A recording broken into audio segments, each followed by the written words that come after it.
Une infirmière ou un infirmier stomathérapeute, ce sont des infirmières spécialisées dans le soin des stomies, qu'elles soient urinaires ou digestives, et également spécialisées dans le soin et le suivi des patients ayant des troubles de la continence.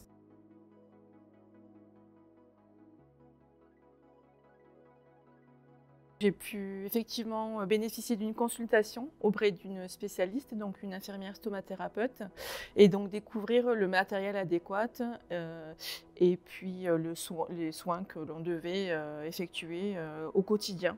Donc j'ai été accompagné par la stomathérapeute de l'hôpital où j'étais suivi. Elle a pris en charge les premiers soins. Une fois à domicile, je me suis senti suffisamment apte à gérer ma stomie. Donc j'ai pas eu de soucis particuliers. J'étais en contact de toute façon avec la stomathérapeute. J'avais son contact direct si besoin. Je l'ai appelé une fois. Et pour le reste, elle n'a pas eu besoin d'intervenir non plus. Pour mon retour à domicile, j'ai eu recours à une infirmière à domicile qui venait tous les jours, tous les matins, me changer la stomie pendant tout le temps que j'ai eu, c'est-à-dire 3 mois.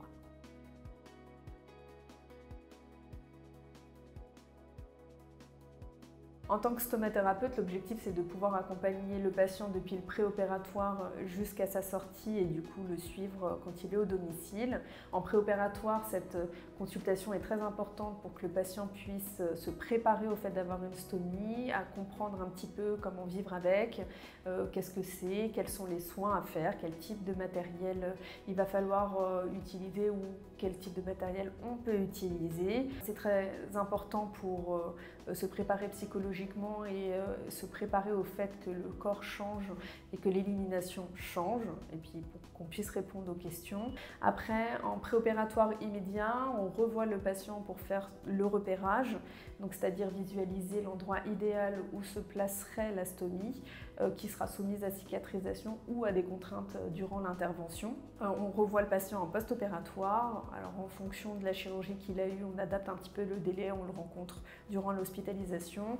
L'idée c'est de lui faire choisir le matériel, de lui expliquer comment faire les soins. Ça ne se fait pas que par la stomathérapeute. Toutes les infirmières et infirmiers des services et les chirurgiens et les diététiciennes donnent des informations au fur et à mesure pour participer à ce qu'on appelle l'autonomisation du patient à faire ses soins.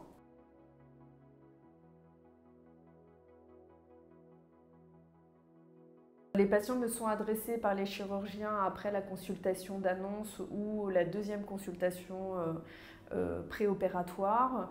Soit c'est eux qui m'appellent et je vois le patient quand c'est possible, soit les assistantes médicales organisent un rendez-vous. C'est parfois par des infirmières ou autres soignants qui connaissent le patient durant une hospitalisation antérieure. Et à ce moment-là, je peux soit voir le patient durant cette hospitalisation, soit organiser une consultation préopératoire.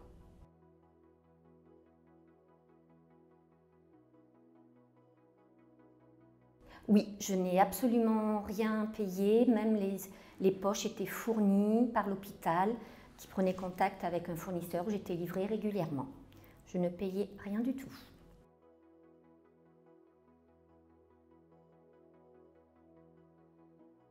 Au maximum d'essayer d'écouter les conseils qu'on peut vous donner pour déjà limiter le risque de complications, de déshydratation, de constipation, parce qu'on peut être constipé avec une colostomie, de pouvoir bien préparer le matériel et bien utiliser le matériel comme on vous l'a montré. Et s'il y a des doutes à ce moment-là, il ne faut pas hésiter à revenir vers son infirmière stomathérapeute pour un petit peu reprendre les conseils.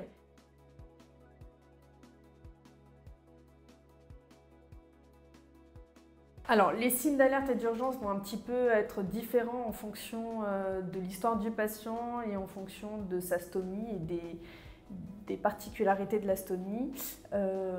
Si un patient qui a une iléostomie, alors il sortira de toute façon avec une prise de sang pour surveiller le ionogramme, être sûr que le potassium et le sodium ne soient pas perturbés.